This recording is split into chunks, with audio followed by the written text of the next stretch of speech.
एक समय की बात है, एक चमकदार राज्य था जिसका नाम था सनशाइन वैली। वहां एक दयालु राजकुमारी रहती थी जिसका नाम पेनेलोपी था। एक दिन सब लोग चिल्लाने लगे, एक ड्रैगन पहाड़ियों के पास है। लेकिन जब राजकुमारी पेनेलोपी वहां पहुंची तो उसने कोई डरावना ड्रैगन नहीं देखा। उसने चट्टानों के पीछे छुपा हुआ एक छोटा सा बैंगनी ड्रैगन देखा। चारों ओर चमकदार ग्लिटर फैल गया। मेरा नाम स्पार्क है, ड्रैगन ने कहा। मुझे ग्लिटर की छींक आती है और सब मुझसे डर जाते हैं।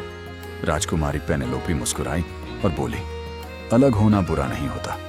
तभी अचानक एक नन्हा पक्षी मदद के लिए रोने लगा।